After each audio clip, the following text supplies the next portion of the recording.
Hello and welcome to Did You Know Gaming Extra. In today's episode, we'll be looking at hidden messages.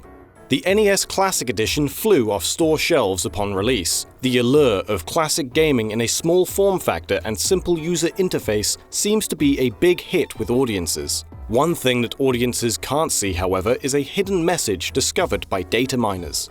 The message can be found within the system's code, and was written by somebody under the alias the Hanafuda Captain.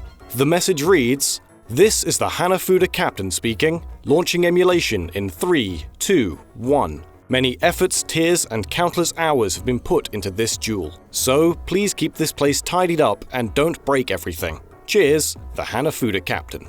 It's likely that the message was left there for other staff members working on the system, politely reminding them to keep their code and file structure clean and organized. The author's name, the Hanafuda Captain, is in reference to Nintendo's playing card product, sold prior to their venture into the video game industry. Though we can guess that the Hanafuda Captain is a programmer, their true identity is unknown.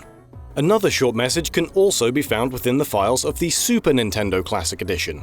Appearing in a file called 90s, the message reads like a haiku, though it doesn't follow the correct structure. It reads, "Enjoy this mini, disconnect from the present, and go back to the 90s. It isn't just retro throwback consoles with hidden notes from developers. Kazuya Sakakihara is a senior software engineer who worked for Sony during the creation of the PlayStation 3 and PlayStation 4. Sometime while working on the PS4, Kazuya left his name within a snippet of code used for the console's hard drive. The location of his name in the code is unusual, as names are usually left in a separate area that stores comment data, often in abbreviation or initials. However, in the case of Kazuya, his name is left in full within the middle of the data, unencrypted, though with a minor spelling mistake.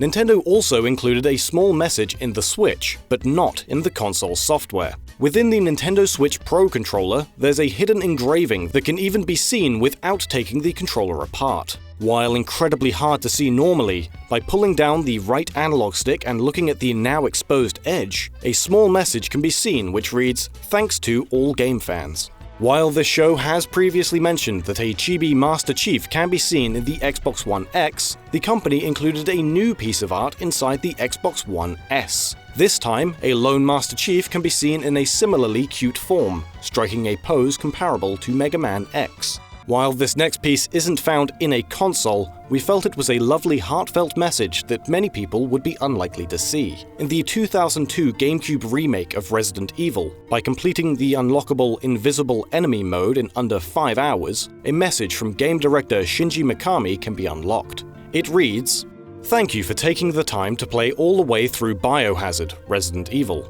If you're reading this letter, I salute you. You are truly a remarkable player. I imagine you must have had some pretty memorable experiences along the way. The pain of seeing the game over screen time after time, the sweet taste of victory after you finally beat the game, the feelings of camaraderie you shared with your character, the excitement, and the overwhelming sense of dread. We believe that games are more than just the product of a team of developers. It takes the support of dedicated players like you to make a game worthwhile.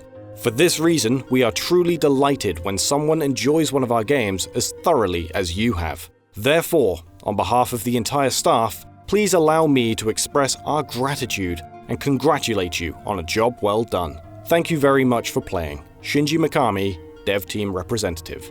And now it's time for this episode's random piece of trivia. This time, we've picked out a piece relating to the 90s 2D action platformer Chakan, the Forever Man. While initially released on the Sega Genesis, the title was also released on the Game Gear. Although credited for the game's programming and audio, Mark Miller actually had nothing to do with this release of the game. Steve and Myra Ross are also credited for working on the game, and similarly, were not involved in the process at all. In reality, practically all aspects of creating the Game Gear release came from programmer Paul Hutchinson, who had been hired as an independent contractor working out of his home. Hutchinson was provided with sound files and artwork from Sega early on in the development process, but rather than create a simple watered-down copy of the Genesis game, as was somewhat expected, he instead chose to redesign levels and elements of the gameplay to better suit the portable hardware. Thanks for watching. This episode was originally voiced by Weeble, but due to differences, we had to remove the video and I have re-recorded it in his place. But you should check out his channel anyway. He's over on Twitch and YouTube. He's an amazing guy, a real artist pioneer, animator, and lover. You may also wish to know that we're making a book based on our other show, Region Locked, over on Unbound.com.